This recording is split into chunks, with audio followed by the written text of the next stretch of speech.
Let's get into our top 25s. Tim, we'll go and put up yours right off the bat. Who do you got here in your top 25? So, of course, my top four is straightforward: Ohio State, Indiana, A&M, Bama. Obviously, Ohio State was on a bye. Indiana annihilated UCLA in any dream season that they thought they were going to have. A&M won, in convincing fashion against LSU, and then Bama took down South Carolina in South Carolina, but it was a little closer, than I think Bama would have preferred that to be. Then I got Georgia Tech as kind of the lone upset here at number 5 due to their crushing victory at home versus Syracuse. Then Georgia coming off a bye as well. At number 6, Ole Miss, I have after taking down Oklahoma.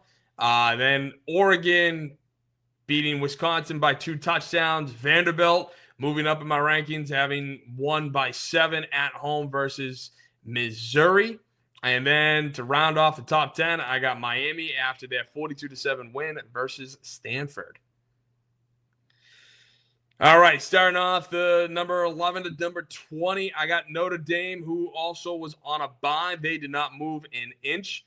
Next, I got BYU, who, again, convincing win at Iowa State, 41-27, still remain undefeated as one of the few remaining undefeated teams in the country. Then I got Texas Tech, who shut out Oklahoma State 42-0, 7-1, move up to number 13. Then I got Navy. Navy had a 42-32 win versus FAU. They are also undefeated at 7-0. So I have them at number 14. Next, I got 15, at number 15, Tennessee, 56-34 beatdown at Kentucky. Are we surprised by that? No, it's Kentucky. And then at number 16, I got Michigan after their 31-20 win over rival Michigan State. The Wolverines are now 6-2 on the season. Then at 17, Missouri, of course, their 7-point loss at Vanderbilt last week was a tough one for them. I had dropped them from 12 to 17. And I got Virginia. Virginia had a big-time win over North Carolina, which isn't really big-time. It's just that they beat Bill Belichick by 1 point. And so, which a lot of teams are doing this year. So, Virginia moved down 1 to 18. Cincinnati had a 41-20 win versus Baylor. They are sitting pretty at 7-1. They got a big test coming up. And then we got Memphis, who they had a big-time win as well last week, which is why I have them at number 20. And then to round out my top 25, I got Louisville, who beat up on Boston College, which a lot of teams are doing this year, so it's not that big of a win, but it's a good win nonetheless. 38-24 against BC. Oklahoma dropped from 13 to 22 after that brutal loss at home versus Ole Miss. Then I got Houston coming off a 24-16 victory over Arizona State. Followed up by Washington. Washington is sitting pretty right now. They are a very sneaky team. I had them in my top 25 earlier in the season, and of course, when I did that, they lost, so then they got knocked out. I wonder if they're going to be able to keep that streak going. And then Southern Cal was on a bye last week, and I did drop them from 21 to 25, even though, yes, they are on a bye, but I'm not as high on Southern Cal as I am on some of these other teams. So that's my top 25. That's fair, and I got to say, let me go to your let me go to that middle spot there. So I like the respect you've given Navy this season, because Navy, I mean, we talk about the American Conference, Tim, and it's USF and it's Memphis. That was a huge game last week. The Memphis, as you said, made a crazy comeback to win that game.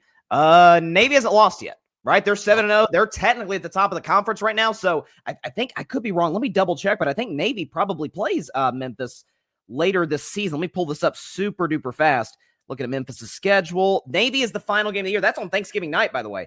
So, yeah, Navy on the road at Memphis. So, I mean, maybe that could be like a college football playoff type of game. And then obviously, Navy's got Army after the championship game. So, I don't know. That's interesting. I guess we've never had a situation with the playoff where one of the, like an Army or Navy could get in, but then they also have a regular season game after the playoff is announced. So, I don't know. That could be an interesting situation. It would That be would be weird. interesting, but that would be so much fun. You know, you very ever back in the Newt Rockne days of Notre Dame, Army was winning just as much as Notre Dame was. Right. So now to possibly have Navy win the American Conference, and could they be one of the top seeds, or not even top seed? Could they get in to the college football playoff? I think that'd be a lot of fun and just a great underdog story that, hey, we're Americans. Let's go, Navy. Come on. Let's go. That would be cool. I will say I'm split. Like, should I pull for the team from Tennessee, Memphis? Because I did pick Memphis before the year, or like as an American citizen, should I pull for Navy? I'm conflicted here. Okay, let's get into my top 25. Go and put that up on the screen there. I've got Ohio State, Indiana. I have a slight disagreement with Tim and with the top 25. I've got Alabama over Texas A&M. Listen, A&M was phenomenal last week against LSU. Bama didn't look as good as against South Carolina, but Alabama undefeated in the SEC. The early week 1 loss to Florida State now feels like a distant memory. Kalen DeBoer is doing an unbelievable job. Listen, Kalen DeBoer and the black hoodie, it's pretty much immaculate right now. But obviously, Ohio State won, Indiana too. They've shown themselves to me clearly to be the best 2 teams in college football. Julian saying, Arthur's talked about it, but I love how they've opened it up for him. Georgia Bulldogs at number 5. Listen, big time win a couple of weeks ago against Ole Miss at home. Kind of a shootout. Come back and win that game at home. We know it's hard to win in between the hedges. Oregon at number 6. Listen, we got to see how they continue to progress. There's Dan Lanning said yesterday, I am not leaving Oregon. There's some rumors. Hey, will he go to LSU? He says he's not leaving Oregon. Listen, he's got a lot of NIL resources. He's got freaking Phil Knight, right, with the program there with Oregon. So the Ducks are at number 6. Ole Miss at 7. Again, big-time win for them last week. Big bounce-back win on the road in Norman against the Oklahoma Sooners. Notre Dame at 8. I'm high on Notre Dame. I like what I've seen from the kid C.J. Carr. I think he's one of the more underrated quarterbacks in college football. Marcus Freeman's one of the top coaches in the country. Georgia Tech at 9. I'll tell you what. When you look at the schedule in college football and you think about the fact that, listen, Haynes King is taking a beating over the course of the season, but last game of the year, for a Black Friday, they've got a night game, or I think actually an afternoon game, against the Georgia Bulldogs at home in Atlanta. So if we saw that game last year, went to 8-9 overtimes, that could be a fun matchup. Georgia Tech's playing good football. They are undefeated. BYU at number 10, also undefeated in the Big 12. Feels like they've got kind of an inside track to make the college football playoff. So I've got the Cougars at number 10. And as for the next 10, Miami at number 11. Again, this team's so darn talented. I just do not trust Carson Beck. That's the number one thing. Right, he had 4 picks last week against Louisville. You see on my list right there. I have some serious questions about this guy as it relates to his play in big games. I've got Miami at 11. I've got Vanderbilt at 12. Listen, congratulations. You scored 17 points at home against the Missouri Tigers, but Diego Pavia has been playing good football. The defense is outstanding for this Commodores football team. So I've got that Clark Lee's done a great job as the head coach of this program. Texas Tech at number 13. My Vols at number 14. Big time win against Kentucky last week, as I talked about in the Vol View. Again, run the table, you're in the playoff. I think the first playoff rankings, as a matter of fact, come out this Tuesday. So I'm sure we'll be talking about it next week here on the Saturday morning tailgate. Cincinnati at number 15, a huge matchup tonight against Utah. We'll see how they fare in that. The Bearcats are playing good football. I've got Virginia at 16, and I almost dropped them further. And the only reason I say that is because 3 of their wins have come in overtime, and one of their wins in regulation came by 2 to Washington State. So this feels like this team is kind of living on borrowed time right now. It feels like just a matter of time. If they're surviving Bill Belichick by a point in OT, I know North Carolina won last night, but let's not get ahead of ourselves. I have some concerns about the Virginia Cavaliers. Oklahoma at 17. Again, the loss to Ole Miss. They did play relatively well in that game, but again, Ole Miss is better. Lost at home. You can't do that in college football. Sooners are at 17. Louisville football. I've said it for about a month now, even before they played Miami. They've been playing well this year. They only got 1 loss of the season. Braum has done a great job as the head coach there. Missouri at number 19. Michigan at 20. Bryce Underwood, you've seen that growth. You've seen that maturity. I'll tell you what. I would not be shocked, ladies and gentlemen, if we see a situation in which Michigan potentially beats Ohio State once again for what would that be, the 5th year in a row? Because that game is at the Big House. Ohio State hasn't lost to Michigan. Not a great matchup for the Buckeyes. And to round out the top 25, I've got Texas at number 21, a crazy comeback win, down 17 in the 4th to come back and meet Mississippi State.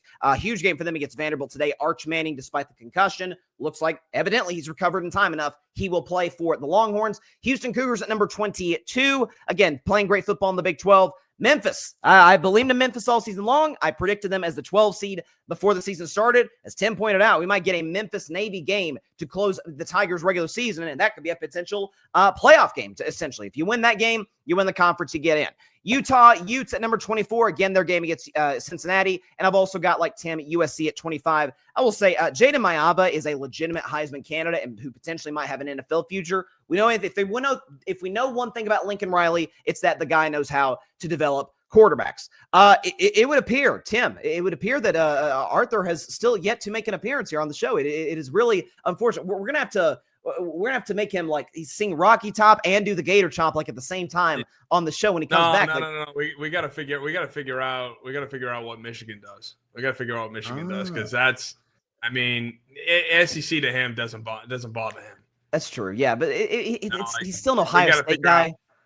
Yeah, Penn State, Michigan, whatever they do, like we gotta figure that out. That's fair enough. Or maybe it's Wisconsin, but hey, what if we get him to jump around a little? Jump around.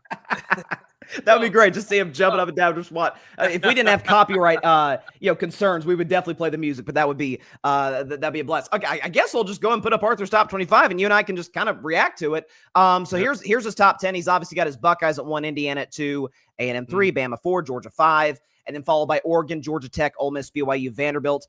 You and him are slightly higher in Vanderbilt than I am. But any reactions to this top 10? I think it's pretty fair list. Yeah, no, I think it's a fair list. I mean, I would have Vanderbilt over BYU just because Vanderbilt's more proven. Even though yes, BYU is 8-0. Otherwise, yeah, I think that's a good list right there for sure.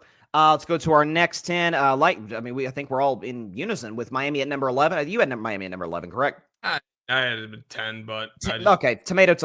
We got him kind of in that same area. Texas Tech 12, Notre Dame 13. Again, I do not think Virginia's a better football team than Tennessee. I think Virginia's on borrowed time right now.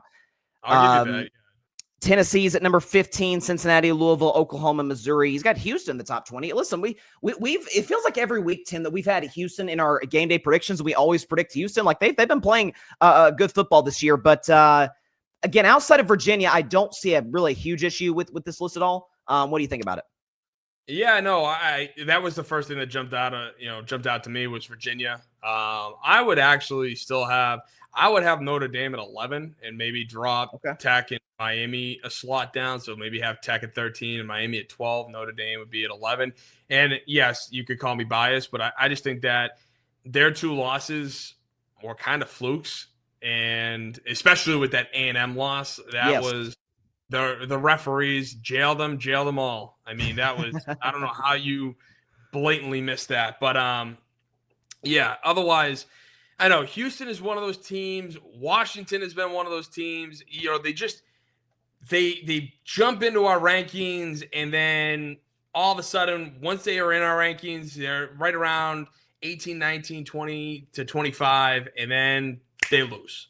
And so it's like, all right, you're out. Like that's a no-brainer. But yeah, I mean, I think it's hard because actually I do like Missouri better than Oklahoma, to be honest with you.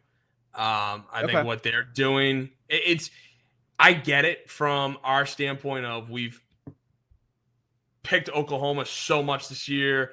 If it wasn't for the Red River rivalry, then I probably would agree with this. It's just that John Mateer since and that offense hasn't been the same. So that's where I would change that up a little bit.